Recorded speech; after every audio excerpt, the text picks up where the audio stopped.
안녕하세요. 신길 종합사회복지관의 일일 앵커 유수민입니다. 자원봉사자 기초교육 시작하겠습니다. 먼저 자원봉사자의 의미와 가치에 대해서 알아보겠습니다. 자원봉사란 스스로 원해서 남을 돕는 일을 말합니다. 따라서 자원봉사자는 자유의지를 바탕으로 사회적 공익의 증진을 위해 봉사하는 사람을 말합니다. 자원봉사 활동은 개인 또는 단체가 지역사회, 국가, 인류사회를 위하여 대가 없이 자발적으로 시간과 노력을 제공하는 행위입니다. 그렇다면 자원봉사는 왜 하는 걸까요? 첫째, 경험적 학습의 기회가 될 수 있습니다. 둘째, 사회적 책임감을 함양할 수 있습니다. 셋째, 유용한 여가 선용이 가능합니다.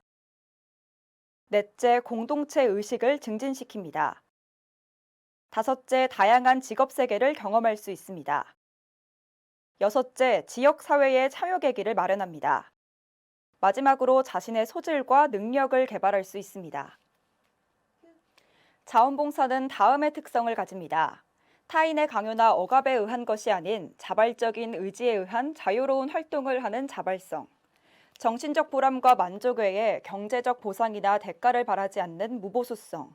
자신의 이익보다 타인을 먼저 존중하고 더불어 살아가는 이타성, 지역사회 전체의 삶의 질을 향상시키는 공익성, 정기적으로 또는 연속적으로 계획을 가지고 꾸준히 실천하는 지속성으로 총 5가지의 특성이 있습니다. 자원봉사의 기능으로는 개인, 사회, 국가 이 3가지로 나누어 설명할 수 있습니다. 먼저 개인적 차원에서는 개인이 사회적 존재로서 자각하고 스스로 타인에게 또는 타인과 더불어 봉사하는 경험을 통해 자신의 인격 성장과 발달, 자신의 잠재 능력을 발현하는 기회를 갖게 해줍니다. 사회적 차원에서는 소속감과 안정감을 제공하고 공동체 의식과 참여 의식을 높여 사회복지와 환경 개선에 긍정적으로 기여합니다. 마지막으로 국가적 차원에서는 행정에 대한 보완적 기능과 참여를 통해 민주주의를 공고화합니다. 지금까지 자원봉사의 개념에 대해 알아봤습니다. 다음으로는 자원봉사자의 역할과 자세에 대해 알아보겠습니다. 자원봉사자의 역할은 개인적 역할, 사회적 역할로 구분할 수 있습니다. 개인적 역할에는 직접 서비스를 제공하는 역할, 사무 및 행사 업무를 지원하는 역할, 섭외, 홍보, 모금 활동 등을 수행하는 역할, 정책 결정이나 자문을 하는 역할 등이 있습니다. 사회적 역할에는 문제를 예방하거나 치료하는 역할, 대변자, 매개자, 변화가, 개혁자 등의 역할이 있습니다. 다음으로는 자원봉사자가 지녀야 할 태도와 자세에 대해 알아보겠습니다. 약속을 잘 이행하고 기관 및 대상자들에 대한 비밀을 철저히 준수해야 합니다.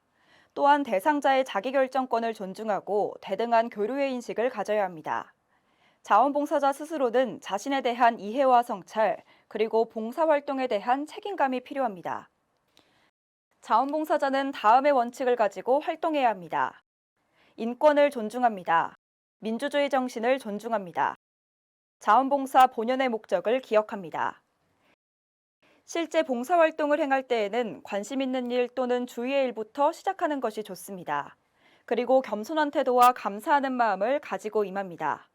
앞서 배웠던 자원봉사자의 특성인 자발성, 무보수성, 이타성, 공익성, 지속성 등을 바탕으로 봉사를 실천합니다. 마지막으로 자원봉사 활동을 준비하는 과정에 대해 배워보겠습니다. 자원봉사를 하기 전 첫 번째로 원하는 봉사활동 분야를 선택합니다. 분야를 선택한 후에는 관계기관과 장소를 미리 방문하고 대상자에 대해 연구합니다. 준비 단계에서 계획한 대로 봉사활동을 실천할 때에는 관계기관 담당자의 지도와 안내에 따라 실시해야 하며 수행 과정 틈틈이 봉사활동 진행에 대한 피드백을 실시합니다. 마지막으로 평가 단계에서는 준비 단계에서 세운 목표가 잘 달성되었는지 평가하고 봉사활동 전 과정에 대해 성찰합니다. 자원봉사 활동 분야로는 생활편의, 교육, 상담, 보건의료 활동 등이 있고 사회복지시설, 지역사회복지관, 공공기관에서 시행됩니다. 자원봉사활동 인정시간은 하루 최대 8시간까지이며 관계기관 내에서 자원봉사 활동일지에 실제 기록한 시간만 인정될 수 있으니 이 부분은 유의해 주시길 바랍니다. 특히 비대면 자원봉사의 경우에는 사전에 VMS 홈페이지를 통해 신청한 사람이 봉사 후 결과보고서를 제출해야만 봉사 시간이 인정됩니다. 자원봉사 상해보험에 대한 내용은 다음과 같습니다. 자원봉사 관련 공지 및 본인의 봉사활동 실적에 대해 확인할 수 있는 포털 사이트로는 대표적으로 VMS와 1365가 있습니다. VMS는 보건복지부에서, 1365는 행정안전부에서 운영합니다. 자세한 차이점은 표로 확인이 가능합니다. 이상으로 자원봉사자 기초교육을 마치겠습니다. 감사합니다.